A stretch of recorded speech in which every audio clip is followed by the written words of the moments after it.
Sup guys, here today to do Hunter x Hunter 2011 episode 134 review.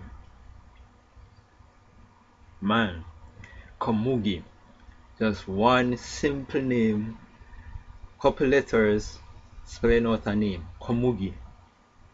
That's all it takes for the king to remember about her, about his games with her, and most importantly his feelings for this other person, Komugi.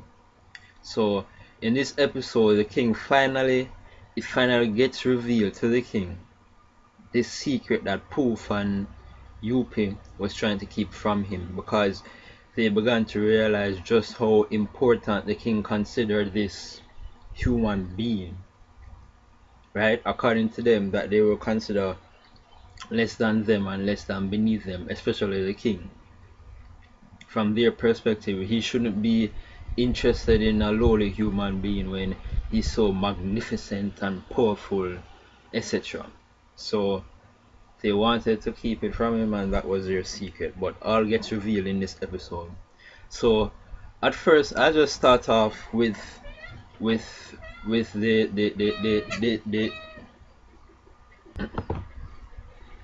at first I just start off with the whole situation about the rose, the explanation that we got in the beginning of this episode about the rose and its poisonous effects.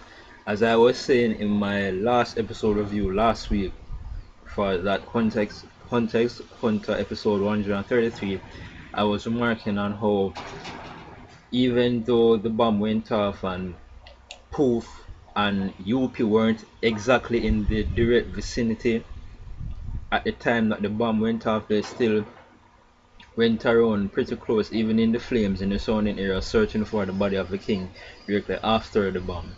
So we get the explanation of the rose and its poisonous effects on those who happen to survive the initial blast of the bomb itself, and how they labeled it like a demon curse, and how it's very poisonous and contagious to the life forms in the area as a whole.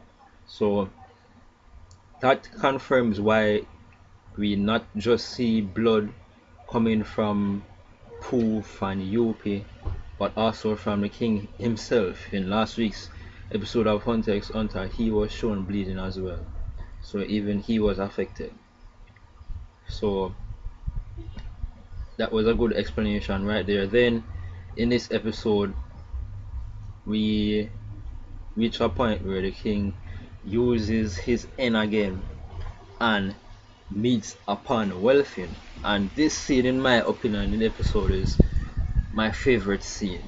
When the king confronts Welfin, begins questioning him, Poof was there wanting to get rid of him because he realized that he knows about Komugi, and there's a very high possibility of him telling the king about her for the king to realize the secret. So he even went as far as to use truth as a means to divert the king away from the secret. But as we see, that didn't work. The king got incredibly angry and began bursting out this tremendous multicolored aura, right, and saying that he was ready to strike the fatal blow to kill him, for Poof to be dealt with. And then, because of Poof's strong resolve and his loyalty and his unwaveringness for what he believes in, the king changed his mind and left him alone. And then he said he was hungry, and boom, he turns around, looks at Welfin like a piece of meat. And then Welfin know instantly, he, as it says in the episode, he aged like 100 years instantly. And then he begins to use every ounce of his brain cells. He begins to work his brain tirelessly to come up with this one word that will save his life. He begins to think over and over. We see his brain buzzing, and we see him just begin to recall all the memories, trying to come up with what one word he needs to save his life, and then out of the blue he says Komugi, and right there as he says it, we see like the king gets transported or teleported into this other world with him and Komugi together playing Gongi. No, playing Shogi, Gongi Shogi, either one of those games. I'm not too exactly sure, but it's a Japanese variant of chess. So we see them playing together in this other world, and Poof remarks that he didn't know that he felt this strongly that the king he didn't know that the king felt this strongly about Komugi. So that right there was a very interesting turn of events. Um so now we see that as soon as the king has his memories of Komugi, he begins to move again.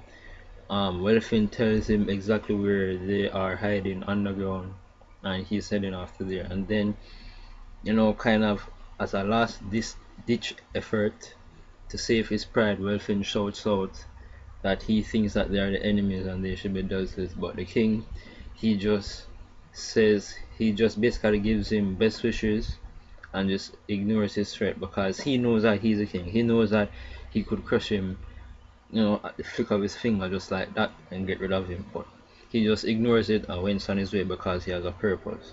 And as he's walking past Poof, we see Poof begin to break down in tears because Poof realizes the drastic change in the king.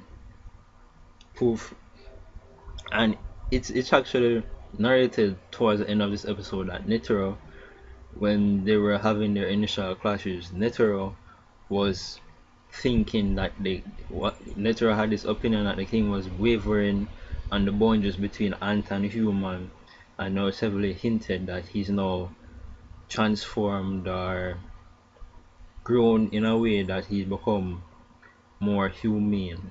He's become more of a human than the ruthless ant that he normally was in the beginning of this Chimera Ant arc. So overall, I believe it was a very good episode. I liked it very much.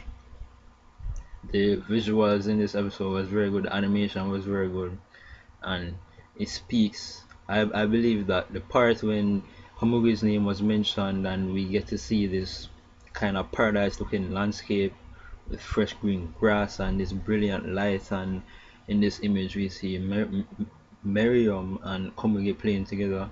I believe that was very well depicted, and it goes to show you just how important the king does think of Komugi. So as I said, that's it. That's my review.